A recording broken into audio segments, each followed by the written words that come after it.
Hi, are you on a spiritual path and been faced with the possibility of having to cut ties with a family member or an entire family and maybe a friend or some friends? Well, in this video, I'm going to talk about some considerations you might want to think about before you do that. I'm going to talk about some strategies that you can use to deal with it effectively, and what are the reasons why somebody might consider doing that. So stay tuned. Hi, welcome to the channel. My name is Michael Doyle. During the past year, I've been faced with having to consider cutting ties with an older brother and a friend that I've had ever since I'm 3 years old. And previously, I have an older sister and her adult children who have cut me off because of how weird I am. So I get it. If you're faced with this decision, it can be very stressful. You can lose a lot of sleep at night, but sometimes it's necessary. And I'm going to talk about what I did and what worked for me. But this is by no means an exhaustive study of this issue. There are probably many more strategies that can be used than the ones I'm going to be discussed. I'm just going to tell you my experience and what worked for me.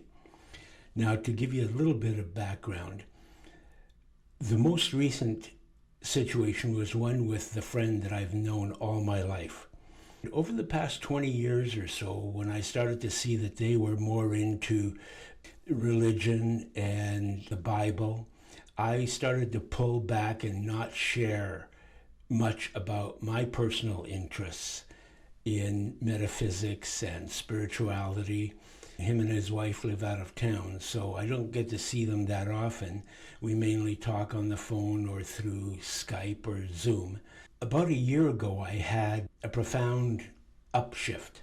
When I came out of that upshift, it was right at the time when I would normally be talking to them because it was New Year's and my birthday was a few days away, and so they made contact and suggested we talk, and I put them off because I was starting to feel, wait a minute, there's something going on here, and I realized that I can't continue doing what I've been doing with them. I haven't been authentic with them and myself, and so I need to be more authentic and I need to be more real with them. But of course, it was a very stressful consideration as to how am I going to handle this. The second situation was with my older brother, who he's quite a bit older than I am, 13 years older, and for the past 20 plus years, he has been very much into the Bible and Christianity, and every time we talked, he's trying to save my soul, and he's always been somewhat arrogant and somewhat righteous with everything, but particularly with his Christianity and the Bible. And so he was continuously trying to explore that area with me. And he also lives out of town, and we didn't talk all that often, maybe once a year. But in recent years, since his 50-plus-year-old son converted and started being interested in the Bible and Christianity and going to church, I guess I gave my brother some kind of license to pursue it further because he had been successful with his son, so let's try with the younger brother. And it got to the point where we wouldn't be able to talk about anything else. So I had to make a decision and I had to do something. Now I'm going to share with you a little further into the video what I did exactly and what the results were. But let's take a look at a couple of issues before we do that. So here are some things to think about before you actually go ahead and cut those ties.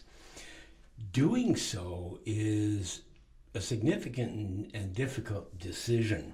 It can be very emotionally challenging, and it can have long-lasting effects on your well-being and the people that you're going to be doing with. So you definitely don't want to do it out of anger and out of ego, where it's like breaking up with someone. You slam the door and you walk out and that's it because you're all upset.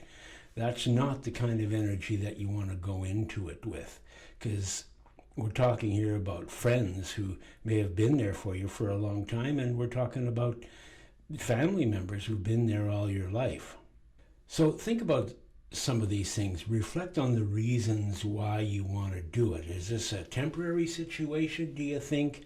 Or is this a long-term situation? Has this been going on for a long time? Or is there some little thing that they've sort of like temporarily been focused on and they'll let it go in time? Cutting ties with people has some consequences, some long-term consequences. You could cut some ties with some people and then later on realize, oh, wait a minute, I made a mistake or I was too harsh, and then you want to go back and try and repair it, and it's too late. They don't want to have anything to do with you. So communication up front can go a long way towards resolving these types of conflicts. And then, of course, depending on the nature of the relationship, you may have some shared assets or some shared responsibilities with them, and so there may be some legal implications, and you might want to consult with a lawyer before doing it. What are some reasons then that people may have for wanting to cut the ties with family members or friends? Hopefully this is not the case, but one reason is a lot of spiritual or religious, so-called spiritual or religious cults, for example, one of the first things they want to do is isolate the subjects and get them to disown or disavow their families and their friends and have no contact with them. So hopefully we're not talking about that kind of situation here. But it may be, for example, that you're getting constant criticism and disapproval and being shamed for your choices. It could be that they're trashing you to your other friends, or they're trashing you to other family members and destroying your reputation and trying to convince the others to turn against you. It may be that they're continuously trying to impose their standards, their values, and their belief systems on you.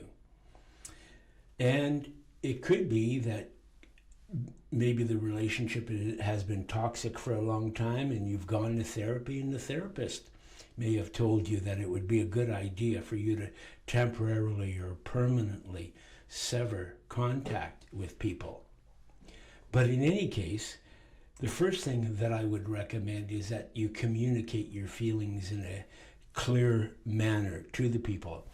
There are two teachers that I'm thinking of and things that they've said when it comes to communicating on sensitive issues like this.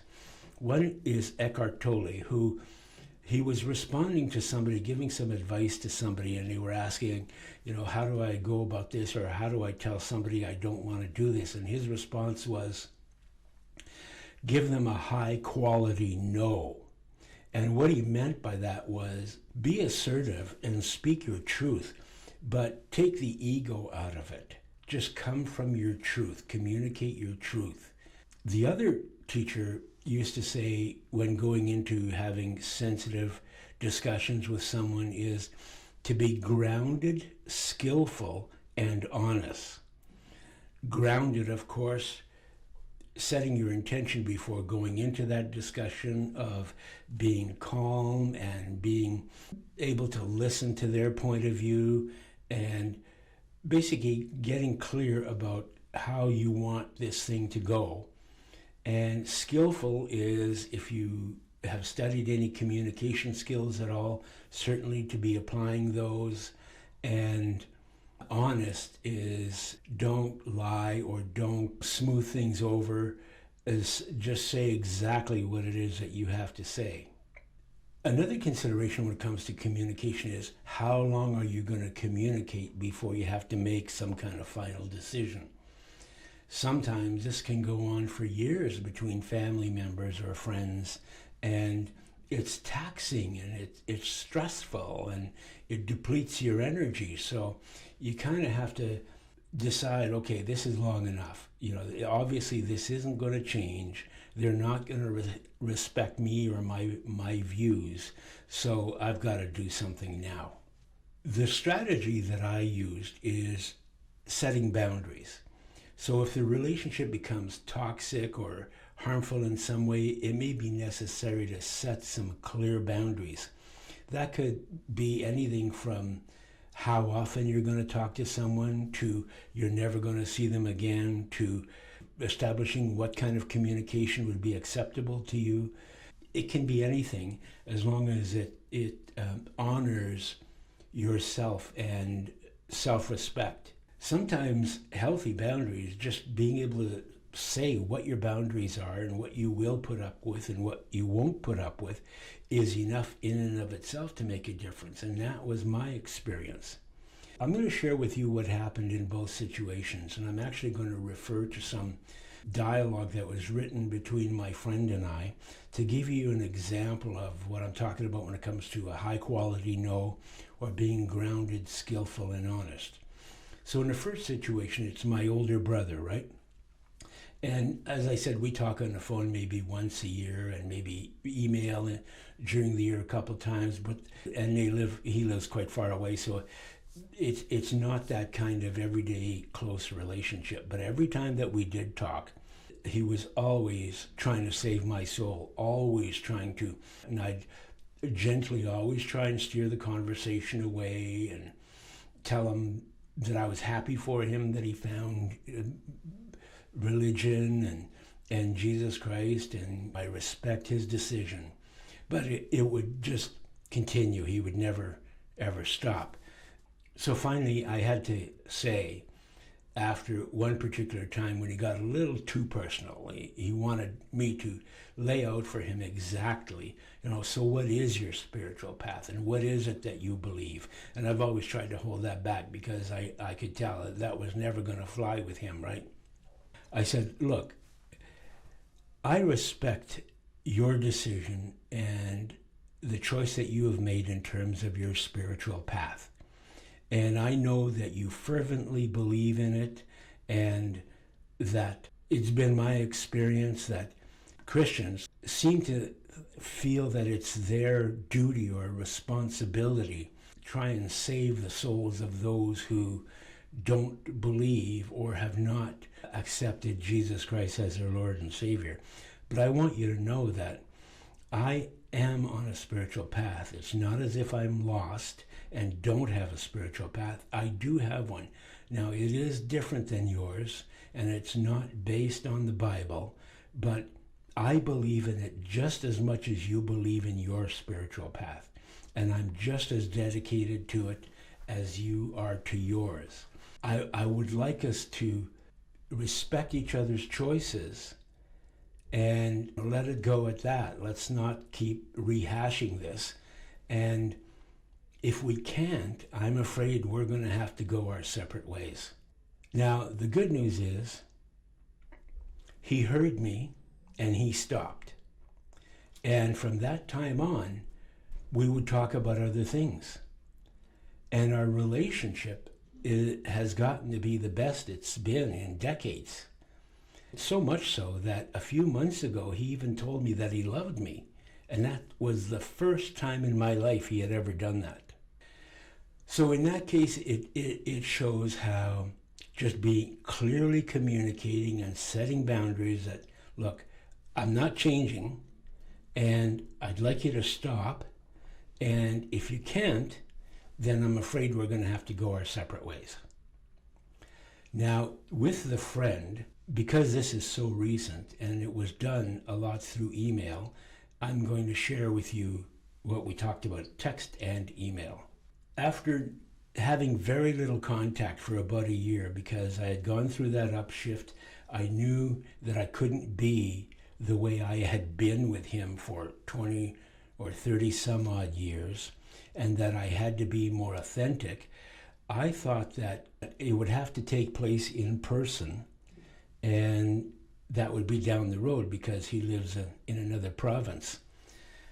But he texted me one day last week, and he asked me if I was familiar with a particular channel and their material. I thought, wow, that's strange for him to come out like that and just ask. So I decided, yeah, I'm going to respond. I'm going to say, yeah, I'm very familiar with their work. I read their book, the first book when it came out in 1992. So yes, I'm very familiar. Why? Well, apparently he had received some Christian publication from his daughter that had let's just say, trashed this particular channel and the things that this channel was saying, and of course how it was totally against the Bible and Christianity and all that stuff, right? He sent me a Bible verse through text, responding to what I had said, admitting to my knowledge of them, and said, we're going to have to talk real soon. I knew the time was up. I had to say something. I had to do something. But it was stressful. I mean, I lost sleep over it. I was turning over in my mind, okay, how am I going to do this? What am I going to say? And finally in the morning, it was just, I had to do it as soon as possible to get it off my plate, get it off my mind. And here's exactly, well, not exactly. I mean, I've changed a couple of little things, a couple of little edits, but here's basically what I said to him and his wife, by the way. Dear, after a couple decades of my brother, who strongly holds to traditional Christian values, much like you do, arrogantly and righteously attempting to save my soul every time we talked, I finally said enough. I told him, I've never once judged you or tried to change your mind to believe what I believe.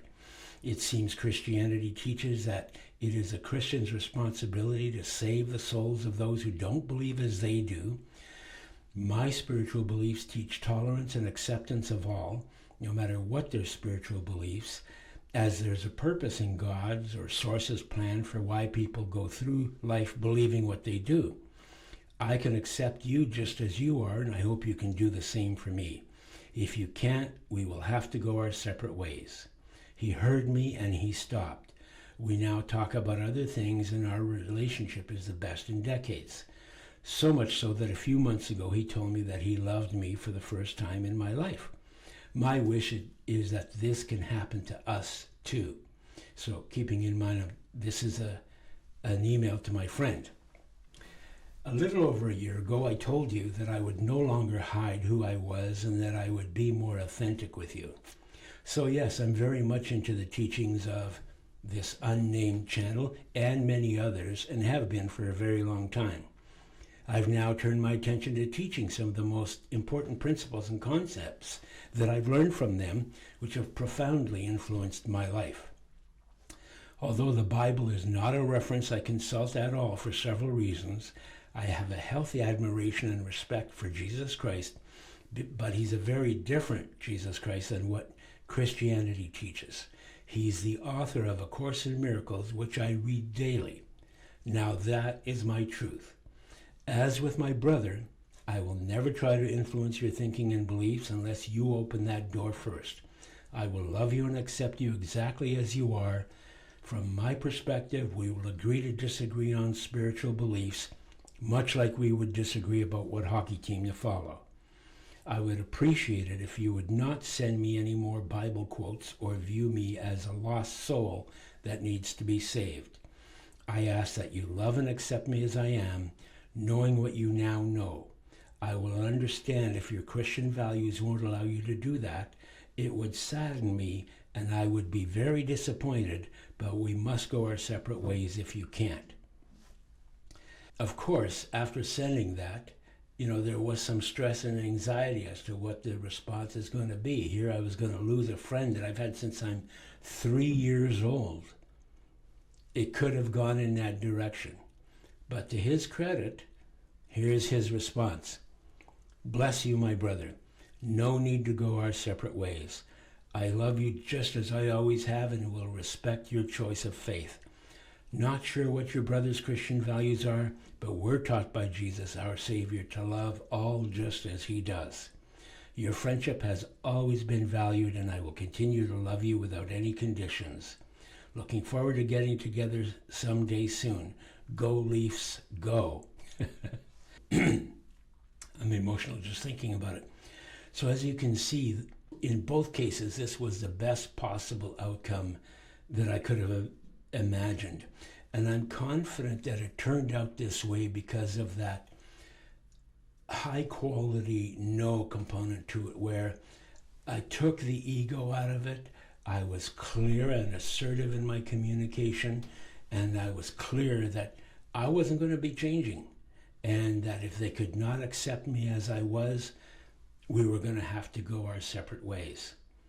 It could have turned out quite differently. Now, sadly, any attempts to reach out to my older sister to try and have any kind of conversation have fallen on deaf ears. She won't return my calls. I've called her kids. They won't. She obviously got the message, but hasn't returned my call either. Maybe that'll change down the road, but sadly, that's the situation right now. In closing then, it's important to realize that every situation is different, and as I said at the beginning, I haven't covered nearly all the different angles that one could look at this kind of situation from, or nor have I given all this possible remedies or solutions.